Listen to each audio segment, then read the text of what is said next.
सादर जय जिनेन्द्र। सभी मंगलाचरण करने के लिए हाथ जोड़ लें। ओम नमः सिद्धेभ्यः, ओम नमः सिद्धेभ्यः, ओम नमः सिद्धेभ्यः। सिद्धे जय प्रसिद्धे चौ विहाराहणाफलं पत्ते वंदितारहन्ते वोचमाराहणं कंसोम। कुलंतन सिद्ध परमेष्टि भगवान की जय हो। अपन ने कल देखा था कि किस प्रकार से समाचारी करना चाहिए साधु को। कंठगत प्राण हो जाने पर भी उसे समाचारी करना चाहिए, सम्यक आचरण करना चाहिए। अन्यत विहार का कल अपन ने प्रकरण पूरा किया था, जिसमें बताया था कि कंठगत प्राण हो जाने पर भी साधु को आगम के अनुसार आचरण करना चाहिए। उदाहरण के स्वरूप में अपन ने देखा था, जिसके लिए जो वस्तु मूल्यवान होती है उसके लिए वह जी जान लगा देता है।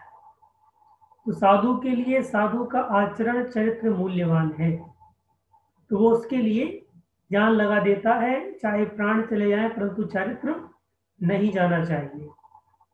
तो इसलिए कहा कि कंठगत प्राण हो जाने पर भी साधु को अपना आचरण नहीं छोड़ना चाहिए। कुछ लोग कह बैठते हैं कि आज जीवन रहा तो व्रत पालन करेंगे।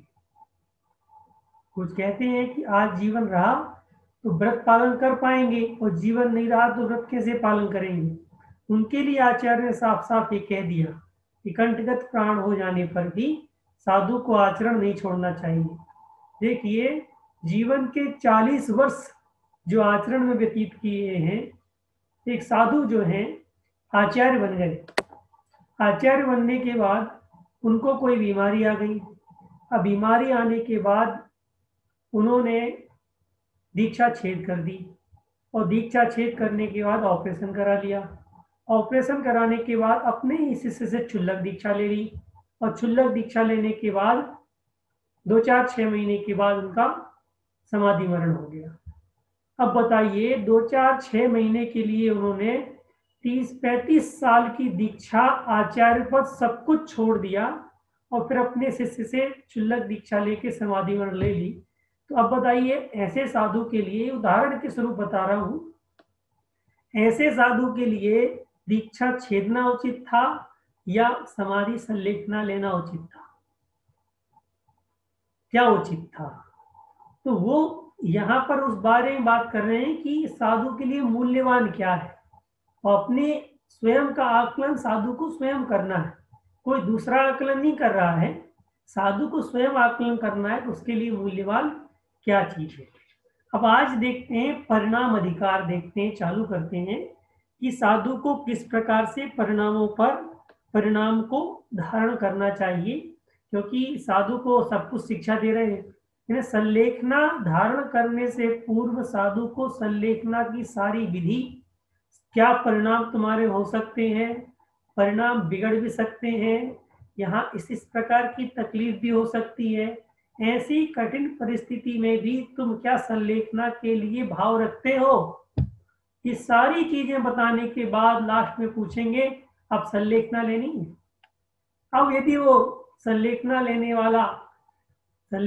वाला साधक कहे कि संलेखना लेनी है, तब आचार्य जाकर के उसको संलेखना देते हैं। इतनी तैयारी के बाद संलेखना दी जाती है। तो आज देखते हैं, अणुपालिदो यदि हो पर्यायो वर्णा या में दृढ़ना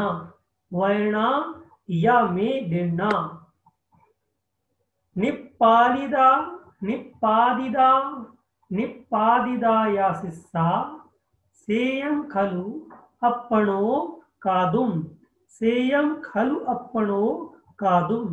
एक बार पढ़ते हैं, अनुपालिदो यदि हो पर्याओ वर्णा यमे दीर्णा निप्पादिदाय शिष्या सेयं खलु अपणो कादुम।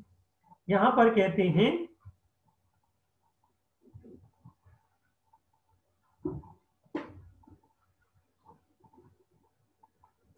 यहाँ पर करते अनुपालिदा दीर्घा पर्याया। पर्याय का अर्थ यहाँ पर है ज्ञान, दर्शन और चारित्र। पर्याय का अर्थ यहाँ पर है ज्ञान, दर्शन और चारित्र। इनका दीहो दीर्घा, घा को हा हो गया है, तो दीघो दीर्घा, दीर्घ काल तक अनुपालिदा, अनुपालन किया। किसी साधु में बहुत लंबे टाइम तक ज्ञान, दर्शन और चारित्र, रत्नत्रय का पालन किया। अब जो रत्नत्रय का पालन कर रहा है वही वाचना, वायना यानी वाचना, वही उपदेश मेत्रिणा, मेरे द्वारा दिया गया, मैंने दिया। किसको? शिष्या, शिष्यों को दिया। और शिष्य भी क्या कर रहे हैं? उसी शास्त्र के अनुकूल जो मैंने शिष्यों को तैयार किया, तो शिष्य भी उसका निष्पालन कर रहे हैं, शिष्य भी उसी प्रकार से पालन कर रहे हैं। अब इस प्रकार से जो मैं सेयम, सेयम का अर्थ होता है सैक्ष्यम, शिक्षा दिया है, श्रेयम शिक्षा दिया है। इन्हें कह रहे हैं कि दीर्घ काल तक रत्नत्रय का मेरे द्वारा पालन किया गया और वही शिक्षा मैंने शिष्यों को दी। अब यह श्रेयम, कल्याण का मार्ग जो बताया, अपनो कादुम निपरिदा, कहते अपनो, अपने लिए क्या मैं उसका त्याग कर दूं? या अपने लिए कल्याण करना उचित नहीं है? अब निश्चय से अपना कल्याण करना उचित है, ऐसा वो कह रहा है। कौन? आचार्य अपने परिणाम बना रहा है कि मैंने दीर्घकालीन तक तो अपने शिष्यों को ऐसा उपदेश दिया और उसका आचरण किया, अब मैं अपने लिए उन्हीं परिणामों से उसी आचरण को अपनाता हुआ कल्याण के मार्ग को जाऊं, ऐसा वो कह रहे हैं। अपनो आत्मनः, स्वयं का, कादुम कर्तुम, तुमन प्रत्यय लगा है, तुम इत्यादि ओम दुम प्रत्यय लगते हैं ना, करने के लिए, करने के लिए अपने सेयम यानी कल्याण को, अपने कल्याण को कादुम यानी करने के लिए, अपने कल्याण को करने के लिए निष्पादिदा, अब मैं तैयार हुआ। अब वो अपने आप को तैयार कर रहा है। जब उसके भाव नहीं हो रहे हैं तो सोच रहा है कि मैंने शिष्यों को बताया, मैंने स्वयं पालन किया, तो अब मैं इससे दूर क्यों भागूं? इसलिए मुझे भी ऐसा कल्याण का मार्ग करना चाहिए, ऐसा उसने अपने आप को समझा लिया। अब कहते हैं किण्णु, किण्णु, किण्णु अधालंद विधि, अधालंद विधि, अधालंद विधि, भक्त पैण्य, भक्त पैण्य इंगणी, दोनों को मिलकर के इंगणी जो था ई और आ, इंगणी हो गया, गुण संधि कहलाती है। यहाँ आ और ई मिलकर के ए हो जाते हैं, आ और ई मिलकर के ए, आ और उ मिलकर के ओ हो जाते हैं। इसे कहते हैं गुण संधि।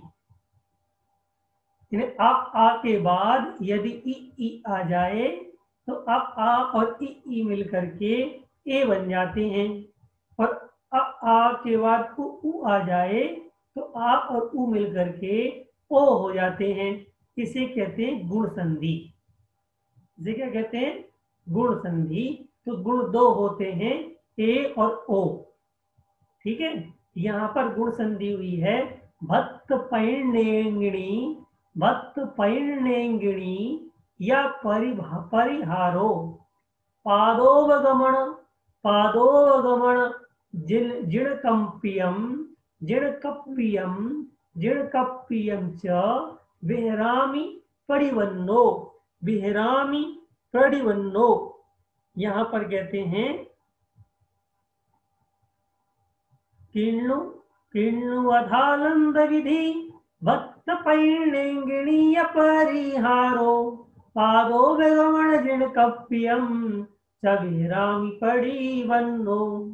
कहते हैं किण, किम ननु, किम ननु, किण्णु, किम ननु, क्या निश्चय से मैं अथालंद विधि से, अथालंद विधि, अथालंद विधि से भक्त पैणा, भक्त पैणा का अर्थ होता है भक्त प्रतिज्ञान, भक्त प्रतिज्ञा मरण। तीन प्रकार के अपन ने समाधि मरण देखे थे। पहला समाधि मरण देखा था भक्त प्रतिज्ञा समाधि मरण, दूसरा मरण देखा था इंगिनी मरण, और तीसरा मरण देखा था प्रायोपगमन मरण। इन्होंने तीनों में अंतर अपन ने देखा था। भक्त प्रतिज्ञाख्यान मरण में दूसरे से सेवा भी कराई जा सकती है, तो स्वयं भी सेवा कर सकता है। इंगिनी मरण में दूसरे से किसी प्रकार की सेवा शुश्रूषा इत्यादि नहीं कराई जाती, स्वयं अपने आप को संभालना होता है और स्वयं अपने आप को संबोधन करना होता है। यानी वहां ना आचार होंगे ना कोई कुछ नहीं होगा। ऐसे में तकलीफ भी हो रही है तो आप अपने पैर हाथ दबा सकते हो, आप अपने लिए उपचार कर सकते हो, मगर किसी दूसरे का उपचार ग्रहण नहीं कर सकते। प्रायोपगमन मरण में न दूसरे से मदद ले सकते हो और न स्वयं ही मदद कर सकते हो। इन्हें अपने पैर हाथ दर्द दे रहे हैं तो आप अपने पैर हाथ भी नहीं दबा सकते, उसे प्रायोपगमन मरण कहते हैं। आज वर्तमान में केवल भक्त प्रतिज्ञाख्यान मरण ही होता है, इंगिनी मरण और प्रायोपगमन मरण नहीं होता, क्योंकि आज थोड़ा सा कष्ट सहन करने पर ही विचलित हो जाते हैं चारित्र से। पहले तो लोगों को सियालनी भी खा जाती थी तो भी वह विचलित नहीं होते थे, और आज चींटा काट दे या छोटा सा मच्छर काट दे तो भी अपना ध्यान मच्छर काटने के लिए चला जाता है। ऐसी अवस्था में जहां वर्तमान में आज हीन सहनन है, उच्च सहनन नहीं है, हीन सहनन है, शक्ति कम है, तो उस हिसाब से वैसा मरण कहा गया है, तो वह भक्त प्रत्याख्यान मरण कहलाता है। अब यहाँ कहते हैं अथालंद विधि। अथालंद विधि का परफेक्ट अर्थ तो अभी कल बता दूंगा। वैसे अथालंद विधि कहलाती है जिस प्रकार से संलेखना धारण करते हैं ना, तो सबसे पहले अनाज का त्याग कराएंगे, फिर उसके बाद फल फ्रूट का त्याग कराएंगे, फिर कुछ दिनों बाद छाछ दूध इत्यादि का त्याग कराएंगे, फिर कुछ दिनों के बाद छाछ इत्यादि का त्याग कराएंगे लास्ट में, और फिर लास्ट में पानी का भी त्याग करा देते हैं। अथालंद विधि का अर्थ शायद कल मैं और परफेक्ट बता दूंगा। शायद अथालंद विधि यानी 12 साल की जो संलेखना धारण की जाती है, तो 12 साल की संलेखना में क्रम से शरीर और कसाय को क्रस करने की विधि है, जिसमें शरीर भी क्रस किया जाता है और कसाय भी क्रस की जाती है। जैसे पहले साल भोजन इत्यादि में परिमाण कर लिया जाता है कि साहब मैं इतना ही भोजन लूंगा, अब इससे अधिक भोजन नहीं लूंगा, प्रमाद नहीं हो। फिर धीरे धीरे करके जैसे ही मृत्यु के समीप पहुंचने लगता है तब उसको पानी का भी त्याग करा दिया जाता है। एकदम से चारों प्रकार के आहार का त्याग नहीं कराया जा रहा है। साधु है, दिन में एक ही बार भोजन लेना है, वो भी नवदा भक्ति से भोजन लेना है, फिर भी उस एक बार के भोजन में भी धीरे धीरे अनाज का, फिर फल फ्रूट का, फिर इस तरह से धीरे धीरे त्याग करते करते जो है मृत्यु के समीप 12वें साल पहुंचता है। वैसे तो 12 साल की संलेखना बहुत कम लोगों की हो पाती है, क्योंकि जब तक पता चलता है 5-7 साल में ही लोग चले जाते हैं, संलेखना हो जाती है। 12 साल पूर्ण होने के बावजूद भी यदि जीवन बचा तो वह उसकी प्रतीक्षा नहीं करता कि मैं दोबारा जी लूं, ऐसी चाह भी नहीं करता है, और ऐसा भी नहीं कहता कि मैं जल्दी मर जाऊं, ऐसा भी चाह नहीं कर सकता है ना। जीवन की और मरण की दोनों की इच्छाओं से ऊपर उठ जाता है। अथालंद विधि का अर्थ यहाँ पर क्रम से आहार इत्यादि का त्याग करते हुए भक्त प्रतीक्षाख्यान और इंगिनी मरण च परिहारः, और यहाँ पर भक्त प्रत्याख्यान, इंगिनी मरण और परिहार का अर्थ है परिहार विशुद्धि चारित्र। परिहार विशुद्धि चारित्र एक चारित्र है। 5 प्रकार के चारित्र होते हैं, जिसमें से एक परिहार विशुद्धि चारित्र होता है जो 6, 7, 7वें गुणस्थान में होता है। परिहार विशुद्धि चारित्र उस व्यक्ति के होता है जो व्यक्ति 30 साल तक घर में रहे, गृहस्थ अवस्था में रहे, और 30 साल की उम्र प्राप्त करने के बाद फिर दीक्षा ले, दीक्षा लेने के बाद कठोर तपस्या करें, और कठोर तपस्या करने के बाद उसको परिहार विशुद्धि चरित्र की प्राप्ति होती है। यानी कोई इस उम्र को आर पार कर दे तो उसको परिहार विशुद्धि चरित्र की प्राप्ति नहीं होती, इसका कोई और मूल कारण है। तो परिहार विशुद्धि चरित्र है, जैसे यथाख्यात चरित्र होता है जो 10वें गुण स्थान के बाद चालू होता है, यथा क्या चरित्र, उसी प्रकार से परिहार विशुद्धि चरित्र 6ठे 7वें गुण स्थान में होता है। तो परिहार विशुद्धि चरित्र, प्रत्याख्यान मरण, इंगिनी मरण, प्रायोपगमन मरण और जिन कल्पितम, जिन कल्प को धारण करने वाला, प्रतिपन्न, प्रतिपन्न धारण करने वाला विहार करता हूं। वो कह रहा है अपने आप को कि मैं निश्चय से, क्यों ना मैं अथालंद विधि से भक्त प्रत्याख्यान वर्ण, इंगिनी वर्ण और परिहार विशुद्धि चरित्र और प्रायोपगमन चरित्र को जिन कल्पित के समान स्वीकार करता हुआ विहार करता हूं। जिन कल्पित किसे कहते हैं? एक उदाहरण आता है जिन कल्पित मुनि का।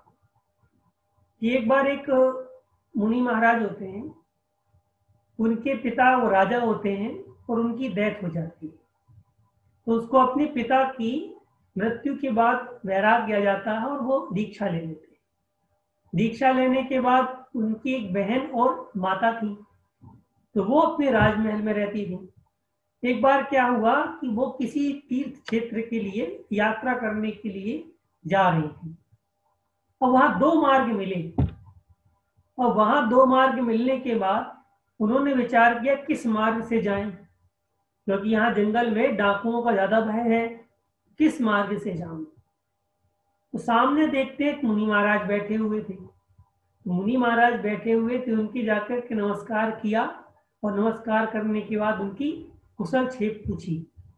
भाग्य से वो मुनि महाराज उनके बेटे ही थे। तो उन्होंने पूछा, महाराज हम किस मार्ग से जाएं, क्योंकि हमने सुना है कि इस जंगल में डाकुओं का भय है, हम किस मार्ग से जाएं। तो मुनि महाराज कुछ नहीं बोले। क्यों? क्योंकि मैं यदि कहता हूं किस मार्ग से नहीं जाओ तो राग उत्पन्न हो गया माँ और बहन के प्रति।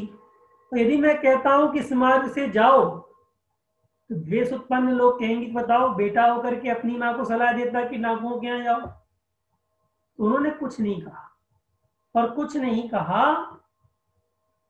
उसके बाद वो चले वहां से। कुछ देर के बाद उन डाकुओं ने माँ को, बहन को और सारे सैनिकों को पकड़ लिया और बांध दिया। और कुछ डाकू मुनि महाराज को भी पकड़ के ले आए। उनको लगा कि ये कोई कहीं कुछ कर ना दे, तो उसको पकड़ के ले आए। महाराज से खूब पूछा कि आपको किसने रास्ता बताया यहाँ का। महाराज कुछ नहीं बोले। इतने में उसकी माँ कहती है कि मैं यदि मेरी कोख पहले से ही पता होता मुझे कि ऐसा बेटा मैं पैदा करने वाली हूं जो अपनी माँ को ही फंसा देगा, मैं अपनी कोख फाड़ देती। तो उस सूरसेन नाम का जो डाकू था उसने पूछा, क्यों कह रही हो, ऐसा क्यों कह रही हो? ये मुनि जो है ना, ये मेरा बेटा है और इसने बताया नहीं कि यहाँ डाकू रहते हैं, इस रास्ते से मत जाओ। अच्छा, ये नहीं बताया, बिल्कुल नहीं बताया, नहीं तो हम फंसते क्यों।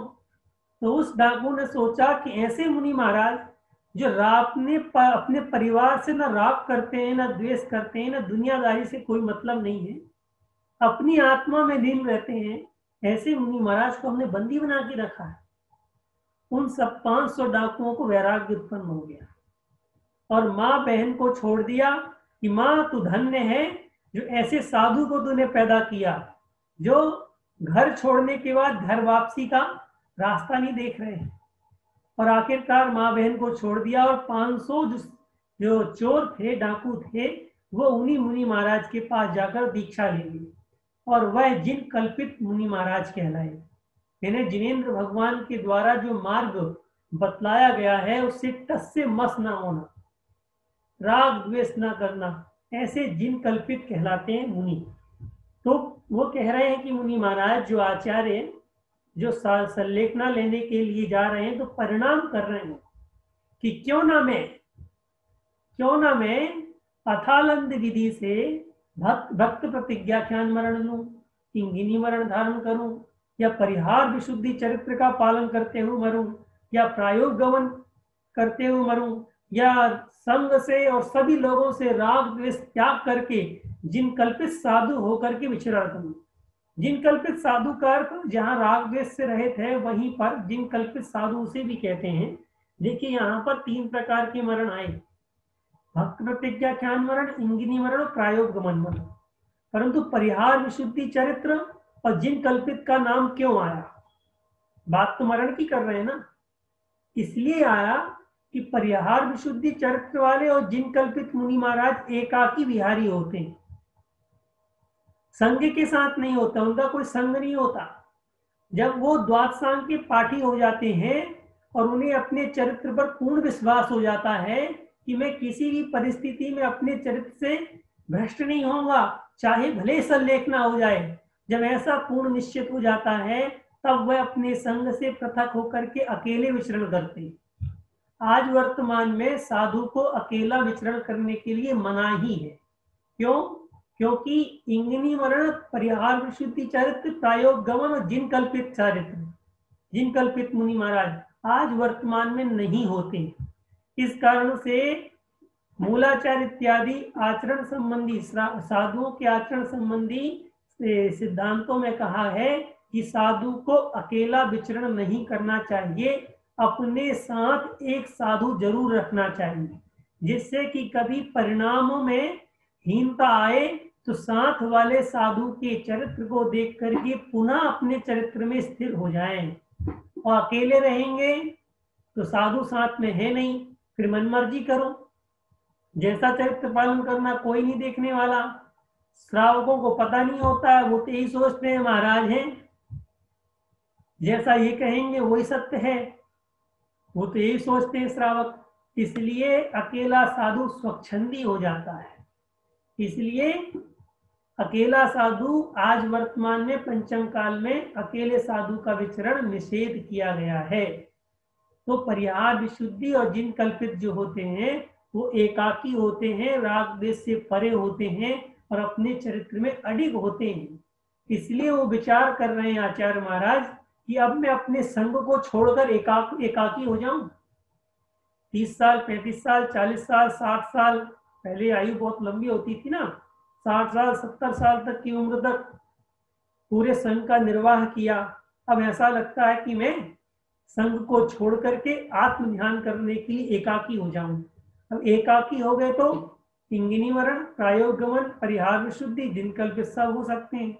ऐसा विचार वो मुनि महाराज कर रहे हैं कि क्यों ना ऐसा कर लूं, क्यों ना ऐसा विचरण करूं, विचार करते हैं। अब एवं विचारेत्ता सदिमाहप्पे, एवं विचारेत्ता सदिमाहप्पे या आयुगे असदी अणिगूहिद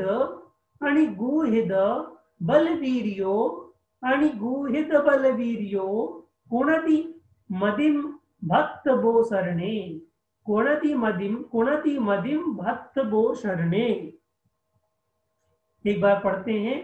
एवं विचारयित्ता सदिमाहप्पेयायुगे सदी अणिगूहित बलवीर्यो कुणति मदिम भक्त बो शरणे।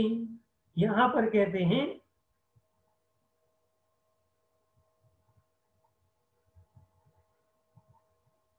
अब वो सारा विचार उसने पहले कर लिया। एवं इस प्रकार विचारेत्ता, ता प्रत्यय लगा हुआ है, कर के अर्थ में लगा हुआ है, विचारेत्ता विचार करके, इस प्रकार विचार करके, सदी यानी स्मृति, स्मृति में मां था और आधा सा था। तो अपन ने देखा था कि द्वितीय अक्षर का लोप हो करके प्रथम अक्षर पूरा हो जाता है, और री होता नहीं प्राकृत में, तो री को आ बन गया, सा बन गया, और ता के स्थान पर दा हो गया स्वर श्रेणी के कारण से सदी माहप्पे। स्मृति के महत्व में, स्मृति के महत्व होने पर और आयुगे असति, और आयु अल्प होने पर, आयु के असति यानी अल्प होने पर। यहाँ आज जो नए समास लगा हुआ है तो नए समास दो अर्थ में उपयोग लेते हैं, एक तो नहीं होने के अर्थ में और एक अल्प होने के अर्थ में। असति यानी अल्प होने पर, आयु के अल्प होने पर और बुद्धि के क्षीण होने पर। क्षीण यानी जब बुढ़ापा आ जाता है तो थोड़ा थोड़ा स्मृति कम होने लगती है, यादगार कम होने लगती है। तो कहते हैं स्मृति के अल्प होने पर और आयु के अल्प होने पर अनिगोहित अनिगोहित ना छिपाता हुआ, निगोहित का अर्थ होता है छिपाना, निगोहित का अर्थ होता है छिपाना, और अनिगोहित यानी नहीं छिपाता हुआ। किसको नहीं छिपाता हुआ? बल वीर्यो, बल और वीर यानी शक्ति, अपने बल और वीर को ना छिपाता हुआ कुणधि करता है।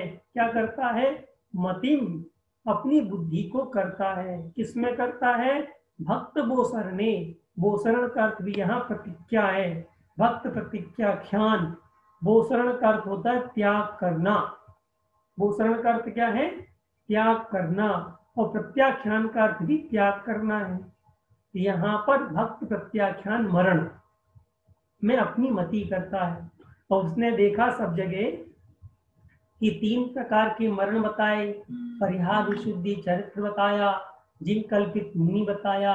मैंने सब कुछ विचार कर लिया कि ऐसा होता है, वैसा होता है, वैसा होता है। अब मैं अपने आप को भी देखूं कि मेरी बुद्धि क्षीण हो गई है, हर चीज मुझे याद नहीं रहती है, ठीक है। दूसरी बात, आयु बहुत कम हो गई है, अब थोड़ी सी आयु बची है, और बलवीर, हाथ पैर में शक्ति नहीं बची है, बिना सहारे के कहीं जा नहीं पा रहे हैं। और भाई आदमी समाधि कब लेता है? जब उसके हाथ पैर क्षीण हो जाए, तंदुरुस्त है, वृद्ध भी है, तो काय को समाधि लेगा वो? उसके लिए सारी योग्यता पहले बता दी है कि जब आपको उपसर्ग आ जाए या कभी आपके माने चरित्र पालन करने में इंद्रियां शिथिल हो जाएं, तब वो जाकर के संलेखना लेता है। तब इंद्रियां शिथिल हो गई, आंखों से कमजोर दिखाई देने लगा, हाथ पैर शिथिल हो गए, चलने में तकलीफ होने लगी, वृद्धावस्था दिखाई देने लगा। अब ऐसी अवस्था में जहां पर चरित्र का पालन करना दुर्भर हो रहा है, ऐसी अवस्था आने पर तो अपने बलवीर यानी जिस साधु से संलेखना धारण कर रहा है उसको सारी कंडीशन बता दे रहा है, या मेरे में इतनी शक्ति नहीं रहेगी।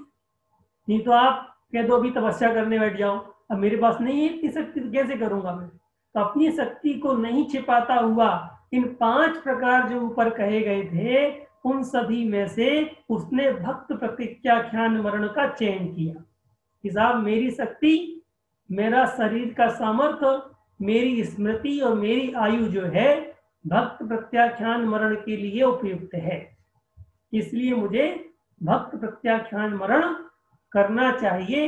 इंगिनी मरण और प्रायोग गमन मरण के लिए ध्यान नहीं देना चाहिए। यदि अपना शरीर बहुत अच्छा है, सब कुछ सही है, तो आप सोच सकते हैं इंगिनी मरण हो जाए। वर्तमान में शरीर ही इतना हीन है कि भक्त प्रत्याख्यान मरण के अलावा ले ही नहीं सकते। अब भक्त प्रत्याख्यान मरण लेगा तो साधु की शरण में जाना पड़ेगा, अपने शिष्यों से कहना पड़ेगा कि साहब मुझे संलेखना करा दो। अब शिष्य क्या कहेंगे देखते हैं। अभी अगली गाथा कहते हैं, पुपुत्ता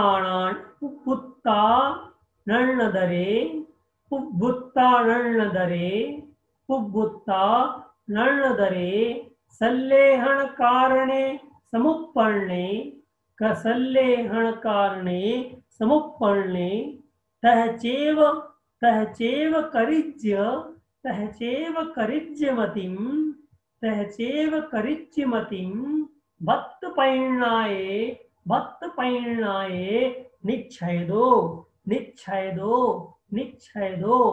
पढ़ते एक बार। पुब्बुत्तारणदरे सल्लेहण कारणे समोपर्णे, तहचेव करिज्यमतिम, भक्त पैणायणीच्छेदो भक्त पैणायणीच्छेदो। जहां पर कहते हैं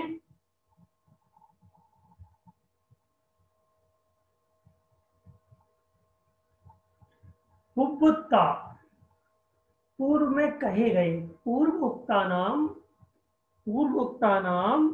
पूर्व में कहे गए, पहले कहे गए, सल्लेहण कारणे समुपन्ने, पूर्व में कहे गए जो जितने कारण बताए थे ना, उपसर्ग आने पर, इंद्रियां शिथिल होने पर, जो पहले संलेखना के कारण बताए थे, संलेखना की योग्यता बताई थी, जब दो प्रकार के संलेखनापन बताया था कि एक तो औपपादिक और दूसरा आपवादिक, दो प्रकार की संलेखना होती है भक्त प्रतिज्ञाख्यान में। तो कहते हैं पूर्व में जो कारण कहे गए हैं संलेखना के, वह समुपपन्ने समुपस्थित होने पर, ऐसे कारण सामने आ जाने पर, तथा चैव करिज्यमति, उसी प्रकार से मति करता है, करना चाहिए। इसके लिए भक्त प्रत्याख्यान मरण के लिए मति करना चाहिए। कैसे मति करना चाहिए? निश्चय दो, निश्चयता, निश्चय नए से अपनी मति को निश्चित कर लो कि मुझे भक्त प्रत्याख्यान मरण करना है। कब? जब पूर्व में कहे गए कारण उपस्थित हो तब।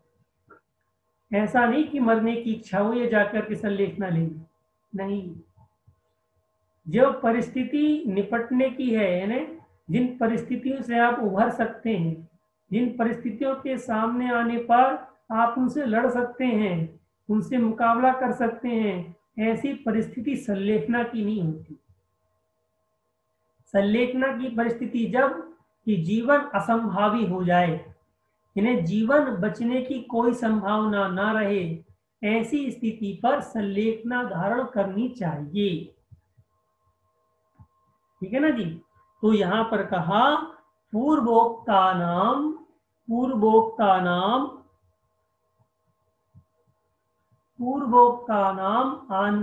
अन्यतरे, कि अन्य और भी, पूर्व में कहे गए कारण जितने भी कहे उपसर्ग इत्यादि, और उनके जैसे और भी अन्य, उनके जैसे और भी अन्य ऐसे कोई कारण उत्पन्न हो जाएं, जैसे किसी ने समुद्र में फेंक दिया था, अब तैरना आता नहीं है, मुनि महाराज हैं तो तैर सकते नहीं है, क्या होगा?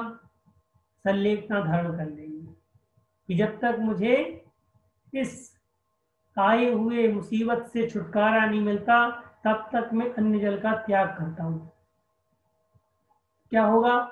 मरण हो जाएगा तो संलेखना कहलाएगी, और मरण नहीं हुआ, किसी ने बचा लिया, तो समस्या से उभर गए।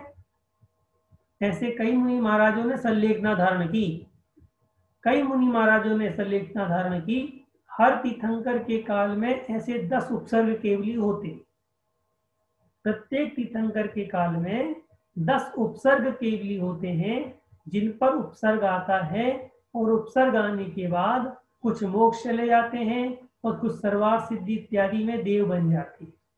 उन्हें उपसर्ग ऐसे आने वाले 10 मुनि महाराज प्रत्येक तीर्थंकर के काल में होते ही होते हैं, है ना। ऐसे कोई उपसर्ग आ जाए, अब जैसे कोई कहता है ना कि सिद्धशिला कितनी बड़ी है? 45 लाख योजन। जैन दर्शन में पंच 45 कहे गए हैं, जो 45 लाख योजन की। कौन कौन से हैं? जिनको लिखना हो तो लिख सकते हैं।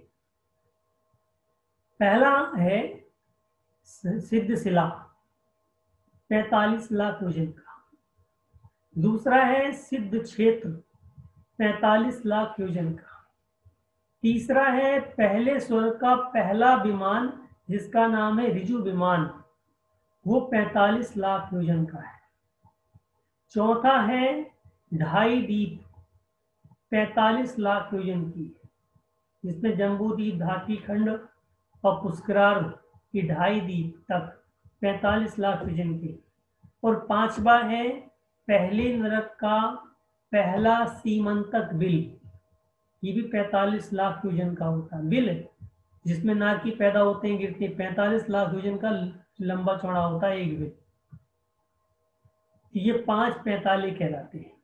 अब देखना, ये बात वहां याद आ गई कि जो मुनि महाराज को समुद्र में फेंकते हैं तो वो केवल ज्ञान प्राप्त करते ही नहीं करते, मोक्ष जाते ही नहीं जाते। अब देखिएगा, सिद्धशिला 45 लाख योजन की है। भाई जिनको समझ में आ रहा हो समझ लीजिएगा, जिनको नहीं आ रहा हो ज्यादा दिमाग में जोर मत लगाइएगा। सिद्धशिला 45 लाख योजन की है, और कहते हैं सिद्धशिला में ठसाठस जीव भरे हुए, मेरे एक माही अनंत राजे एक सिद्ध भगवान में अनंत सिद्ध भगवान विराजमान है। सुई की नोक के समान भी जगह वहां पर इतनी नहीं बची कि सिद्ध जीव ना हो। पूरी सिद्ध शिला सिद्ध जीवों से भरी पड़ी। एक के अंतर अनंत सिद्ध भगवान विराजमान है। अब सिद्ध भगवान कैसे बनते हैं?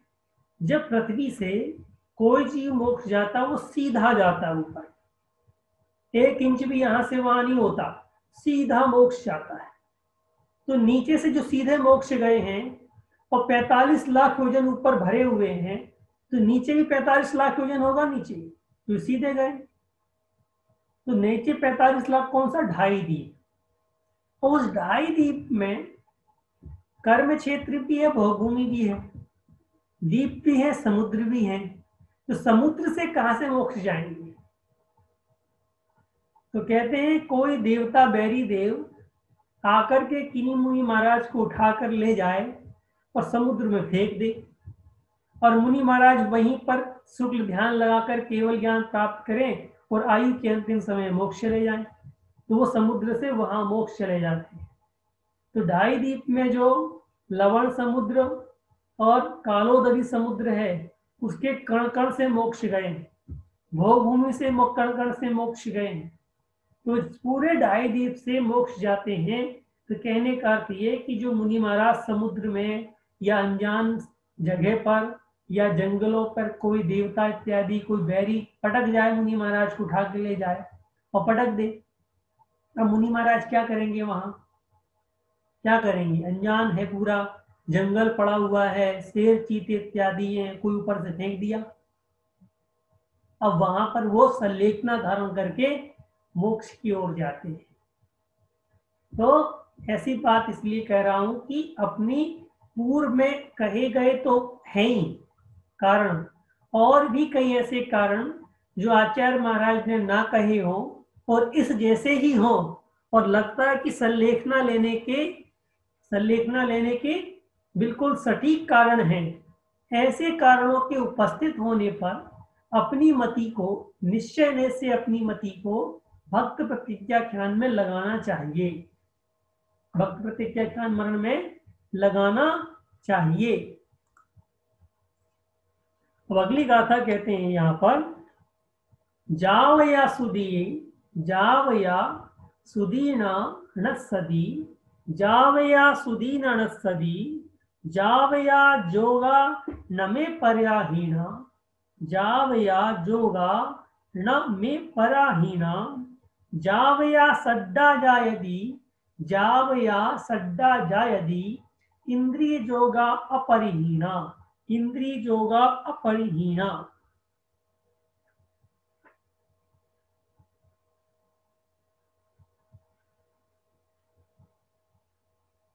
कहते हैं कब तक मैं संलेखना धारण नहीं करूं? कहते हैं जाव न स्मृति नश्यति, जावया सदीन नत्सदी, जावया जोगान में पराहीना, जावया सड्डा जायदी, इंद्री जोगा परिहीना। कहते हैं जब तक सुधि है ना स्मृति, जब तक बुद्धि नष्ट नहीं होती, मैं जब तक मेरी बुद्धि चलती है, जब तक मैं हित और अहित को सोच सकता हूं, तब तक मैं क्यों संलेखना लूं? नहीं लूंगा। जब तक मेरी स्मृति चलती नष्ट नहीं होती, जब तक योगा में ना पराहीना, जब तक योग करने में मैं किसी के पराधीन नहीं होता हूं कि कोई मुझे सामायिक कराने के लिए याद दिलाए, कोई कहे कि महाराज ऐसे नहीं ऐसे बैठ जाओ, आपके पैर में दर्द हो रहा है आप लेट जाओ, मैं आपकी भैयावृत्ति कर रहा हूं आप सामायिक कर लो। तो जब तक योग करने में, ध्यान करने में, आतापन आदि योग करने में, आतापन इत्यादि योग उसे कहते हैं कि सर्दी में नदी के किनारे और गर्मी में पर्वत में खड़े होकर के बैठ करके जो मुनि महाराज योग करते हैं, ध्यान लगाते हैं, उसे आतापन योग कहते हैं। तो जब तक पूर्व जमाने में ऐसा होता था कि बरसात के दिनों में वृक्षों के नीचे, सर्दी के दिनों में नदी के किनारे जहां हवा चलती सांप, बिल्कुल शीतकालीन हवा चलती है, सर्दी में वहां, और आतापन में पहाड़ों के ऊपर जहां लू जलती है, ऐसी स्थिति पर भी मुनि महाराज ध्यान लगाते थे। आज आतापन ध्यान, आतापन योग वर्जनीय है। आज आतापन योग, ध्यान योग वर्जनीय है। आचार्य महाराज किसी भी साधु को जंगल में नहीं भेजते। क्यों? पहले के जमाने में जंगल के जीव भी मुनि महाराज को देख करके वक्र नहीं होते थे, मगर आज कोई अनहोनी घटना घट जाए तो साधु के पीछे इतना सारा समाज है, सब लोग फिर उपद्रव मचाएंगे, हानि होगी बहुत सारी, तो साधु को जंगल में नहीं भेजते एकाकी। तो आतापन योग आज वर्जनीय है कि कोई भी साधु आतापन योग नहीं कर सकता। तो पहले के जमाने में था, तो वो कह रहे हैं कि योगा न पराहीना, जब तक मैं आतापन आदि योग में पराधीन नहीं होता, जब तक श्रद्धा उत्पन्न होती है, जब तक मेरी श्रद्धा है, जब तक श्रद्धा उत्पन्न होती है और इंद्रिय आदि विषयों में अपरिहीना, हीन नहीं होता, इंद्रिय आदि विषयों के योग में पराधीन नहीं होता, तब तक मैं संलेखना धारण नहीं करूंगा। यदि मैं पराधीन होने लग जाऊं तो मुझे कोई समझाए कि साहब आप गलत कर रहे हो। जब मैं खुद समझदार हूं, इंद्रिय इत्यादि भोगों में नहीं जा रहा हूं, तब तो मेरा चरित्र पालन हो रहा है, और जब चरित्र पालन हो रहा है तो संलेखना धारण नहीं करना चाहिए। अगला कहते हैं यहां पर, जाव या खेम सुभिक्षम, जाव या खेम सुभिक्षम, आयरिया जाव निजवण जोगा, आयरिया जाव निजवण जोगा, अतिथिगारव रहिदा, अतिथिगारव रहिदा, प्राण चरण दंसन विशुद्धा, प्राण चरण दंसन विशुद्धा, जाव या खेम सुभिक्षम, आयरिया जाव निजवण जोगा, अतिथिगारव रहिदा, प्राण चरण दंसन विशुद्धा, प्राण चरण दंसन विशुद्धा। कहते हैं जब तक क्षेम, खेम सुभिक्षम, कहते हैं ना, खेम यानी क्षेम क्या कहलाता है? अपन साधारण पढ़ते हैं ना, क्षेम सुभिक्षम आरिम, क्या कहलाता है? क्षेम यानी कल्याण होता है, सुभिक्ष होता है। आचार्य जब तक क्षेम और सुभिक्ष है, जब तक आयरिया निजवण जोगा, जब तक आचार्य निर्यापक योग्य हैं, जब तक आचार्य निर्यापक योग्य हैं सामने। अतिथि गारव रहिता, तीनों गारों से, माया मिथ्या निदान 3 गारव होते हैं, है ना, उनसे जब तक रहित हैं, ज्ञान चरण और चरित्र से विशुद्ध हैं, इन्हें वो विचार कर रहा है। देखिए, कोई कहने लग जाए कि देखो जी, भविष्य किसने देखा, आज अच्छे आचार्य मिल रहे हैं, लोग भैयावृत्ति करने वाले मिल रहे हैं, सारी सामग्री तुम्हारे पास है, ले लो सर लेखना। कुछ नहीं हुआ, शरीर में बढ़िया टंच चल रहे हैं, अच्छा चरित्र पालन हो रहा है, और मन में विकल्प आया कि यार आज आचार्य उपलब्ध हैं, कल पता नहीं संलेखना के टाइम आचार्य रहे या ना रहे, आज श्रावक भी हैं, कुछ ऊपर नीचे हो गई तो भैयावृत्ति करने वाले मिल जाएंगे, आज सुभिक्ष है, सब कुछ उपलब्ध है, कल्याणकारी है, और 3 गारव यानी माया मिथ्या निदान, इन 3 गारों से रहित भी हैं हम, और ज्ञान दर्शन और चरित्र से विशुद्ध भी हैं। ऐसा मन में विचार कर रहा है वो। देखो, ऊपर वाली गाथा और नीचे वाली गाथा, ये विचार कर रहा है कि सब कुछ है मेरे पास, संलेखना ले लूं क्या, सब कुछ है, आज बढ़िया आराम से संलेखना हो सकती है, ऐसा विचार कर रहा है। और उसके लिए भी लथाड़ पड़ने वाली है। आचार्य कहेंगे सब कुछ है तो संलेखना ले ले, नहीं, बिल्कुल नहीं। चरित्र का पालन हो रहा है तो सारी सुविधाएं होने के बाद भी संलेखना नहीं लेनी है, और चरित्र का पालन नहीं हो रहा है और दुविधाएं भी हैं, तो भी संलेखना ले सकता है। कह रहे हैं वो कि जाव या सुखेम सुभिक्षम, जब तक कल्याण और सुभिक्ष है, जाव आयरिया निजवण जोगा, जब तक आचार्य निर्यापक के योग्य हैं। निर्यापक उसे कहते हैं, एक ये जैन दर्शन का एक पारिभाषिक शब्द है निर्यापक। निर्यापक उसे कहते हैं जो साधु की संलेखना कराने का दायित्व लेता है, कि मैं इसकी संलेखना कराने के लिए अपना दायित्व लेता हूं, और वह अपने संघ के सभी साधुओं से पूछता है, भैया मैं अकेला ये भार नहीं उठा सकता, तुम सब मेरे साथ हो तो मैं संलेखना करा सकता हूं, वरना आचार्य अकेले बढ़ जाएं। अब संलेखना धारण करने वाले के साथ तो 24 घंटे रहना है। क्या संलेखना करने वाला सो जाए, मगर कराने वाला नहीं सो सकता।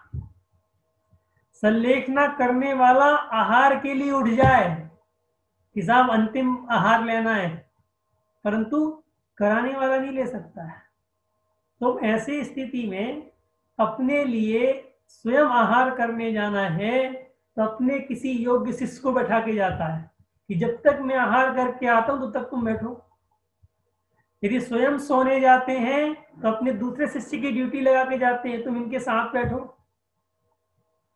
क्या पता कब प्राण निकल जाए, मन आकुल व्याकुल हो जाए, तो फिर कहेंगे कि संलेखना बिगड़ गई। तो उनको सुधारने के लिए, उनके भावों को सुधारने के लिए किसी ना किसी एक साधु को बैठना जरूरी है। अब आगे आएगा कि संलेखना का दायित्व उठाने के लिए संघ में कम से कम 2 साधु होने चाहिए। अकेला साधु किसी की संलेखना नहीं करा सकता।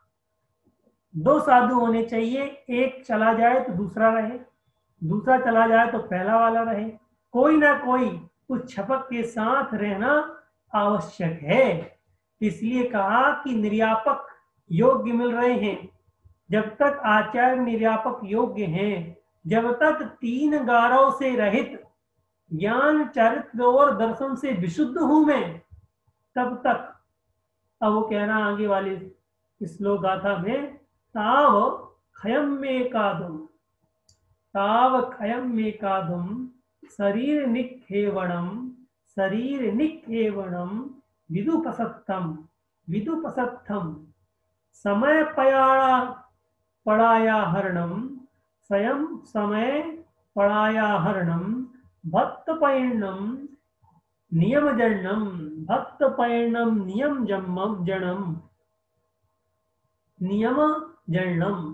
कहता है ताव खयम में कादुम शरीर निखेवणम विदुपसत्थम, समय पड़ाया हरणम भक्त पैर्णम नियम जन्नम।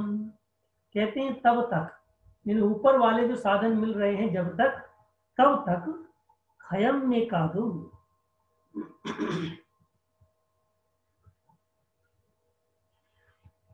तब तक मैं मेरा शरीर क्षय करने के लिए, इन्हें संलेखना लेने के लिए, तब तक मैं संलेखना लेने के लिए निखेवणम शरीर का नाश करने के लिए, संलेखना लेने के लिए विदुपसत्थम, विदु का अर्थ होता है विद्वान, विदु यानी विद्वान, और पथस्थ का अर्थ होता है प्रशस्त, अच्छे विद्वान मिल रहे हैं। समय पड़ाया हरणम, समय का अर्थ होता है चारित्र, समय का अर्थ होता है आगम, समय का अर्थ क्या है? आगम, चारित्र समय का अर्थ है। तो समय का अर्थ आत्मा भी होता है। कहते हैं समय यानी आगम में कही हुई पताका का हरण करने के लिए, पताका यानी आराधना रूपी पताका का हरण करने के लिए मैं नियम से जन्नम यानी यज्ञम, यज्ञ को करता हूं। कौन से यज्ञ को करता हूं? भक्त पैर्णम, भक्त प्रत्याख्यान यज्ञ को करता हूं। उसने कहा जब तक ये सारी चीजें ऊपर वाली मिल रही हैं, योग्य आचार्य मिल रहे हैं, योग्य भक्ति मिल रहे हैं, अच्छा निर्यापक मिल रहा है, सुभिक्ष है, सुख सुविधाएं हैं, हाथ पैर चल रहे हैं, इंद्रिय विषय भोग में नहीं जा रही हैं, धर्म में श्रद्धा है, योग करने में सक्षम हूँ, स्मृति भी नष्ट नहीं हुई है, जब तक ये सारी चीजें हैं तो क्यों ना मैं विद्वान पुरुषों के समक्ष अपने शरीर को त्यागने के लिए, क्षय करने के लिए क्यों ना उद्यत हो जाऊं, क्यों ना मैं नियम से इस भक्त प्रत्याख्यान मरण को कर लेना चाहिए और आराधना रूपी पताका को लेकर के स्वर्ग चला जाना चाहिए। जब तक ऐसा है, ऐसा विचार वो करता है, यदि ऐसा विचार करता है तो आचार्य महाराज कहते हैं एवं सति परिणामो जस्य दड़ो होदि निश्चित मदिस्व दिव्याये वेदनाये बोच्छिद्यति जीविताशा से।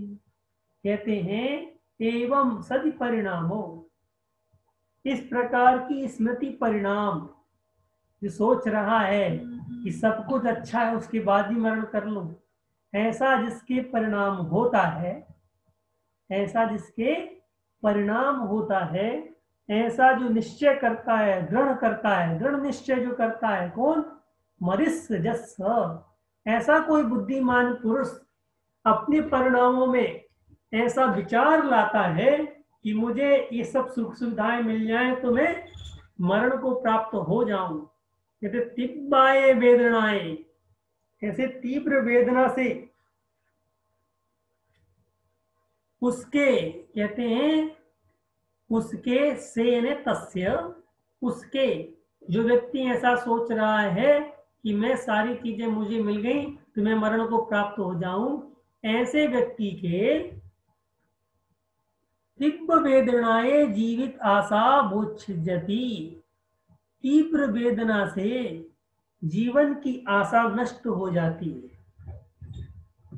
यानी उसके मन में मरने की इच्छा आ गई, उसकी संलेखना नहीं हुई। क्यों?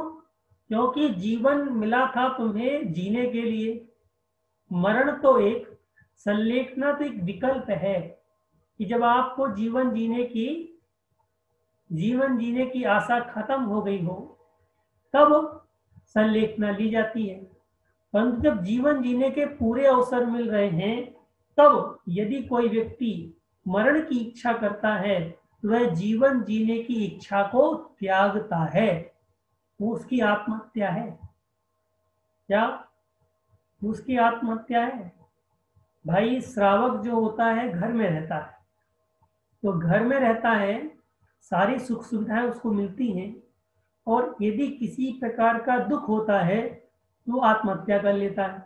तो लोग कहते हैं बुरा आदमी है, खराब आदमी है, इसने अपनी समस्याओं से संघर्ष नहीं किया, इसने जीवन को हार गया, आत्महत्या कर ली। ऐसे ही साधु बना, और साधु बनने के बाद क्यों बना था साधु? मरने के लिए नहीं ना, गृहस्थ का जीवन मिला था जीने के लिए, साधु का जीवन मिला था मरने के लिए नहीं मिला था, उसको जीवन मिला था चरित्र पालन करने के लिए। साधु को जीवन मिला चरित्र का पालन करने के लिए, साधु को जीवन मिला। और जब तक चरित्र उसका पल रहा है तब तक मरने की इच्छा होनी नहीं चाहिए। और यदि ऐसी इच्छा करता है तो जैसे वो गृहस्थ अपनी समस्याओं से जूझकर आत्महत्या कर रहा है, उसी प्रकार से साधु चरित्र से भाग करके मरने की कोशिश कर रहा है। जब चरित्र पालन हो रहा है, सुभिक्ष है, हाथ पैर चल रहे हैं, अच्छी बुद्धि है, श्रावक भी अच्छे हैं, निरपेक्ष मुनि महाराज भी, आचार्य सब कुछ अच्छे हैं, तो वही चरित्र पालन करने की बात सोचना कि मैं इनके सानिध्य में रह करके और अच्छा चरित्र पालन करूं। ऐसा क्यों सोचता है कि मैं इनके सानिध्य में मरण को प्राप्त हो जाऊं? यदि मरने की इच्छा होती है तो अपने जीवन से भाग रहा है, केवल जीवन से नहीं भाग रहा है, होने वाले चरित्र से भी भाग रहा है। तो उसी समय चरित्र से पतित हो जाता है, कि जो चरित्र को धारण करते हुए मरण का विचार करता है। इस प्रकार से ये परिणाम अधिकार था, जिसमें परिणामों को, कि कैसे परिणामों से संलेखना लेनी चाहिए और क्या परिणाम संलेखना के किस समय नहीं होने चाहिए, ये आज अपन ने परिणाम अधिकार देखा। कल अपन परिग्रह त्याग अधिकार देखेंगे। अब आप कहेंगे परिग्रह त्याग अधिकार क्यों, जब साधु बन गया तो परिग्रह तो छूट गया। मैं साधु का बहिरंग परिग्रह छूटा है, अभी अंतरंगी कसाय इत्यादि परिग्रह नहीं छूटा, इसलिए वो अधिकार अपन कल देखेंगे। कल के कुछ क्वेश्चन अपन ने 5 पूछे थे, उनके आंसर देख लेते हैं। यूनान में कौन से मुनि की समाधि है? यूनान में कौन से मुनि की समाधि है? तो उसका आंसर है यूनान में कल्याण मुनि की समाधि। दूसरा था समाचारी का अर्थ क्या है? समाचारी का अर्थ सम्यक आचरण है। तीसरा था अनेक आचार्यों के संग में प्रवेश करने से क्या लाभ होता है? समाचारी में कुशल होता है, समाचारी में कुशल होता है। चौथा है कंठगत प्राण होने पर भी साधु को क्या करना चाहिए?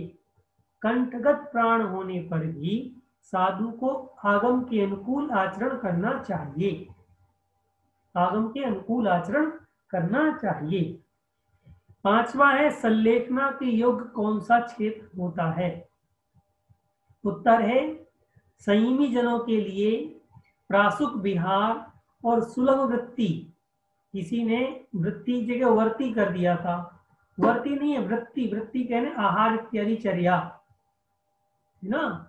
सुलभ वृत्ति होने पर संलेखना के योग्य क्षेत्र होता है, जहाँ साधुओं का आवागमन होता रहे, आहार चर्या इत्यादि की सुविधाएं होती रहें, ऐसे स्थान पर साधु को संलेखना के लिए अपना क्षेत्र चुनना चाहिए। ये कल के 5 क्वेश्चन हुए, आज के 5 क्वेश्चन फिर आ जाएंगे। ठीक है, तो आप लोग ऐसे ध्यान से पढ़िएगा। करने के लिए हाथ जोड़ ले।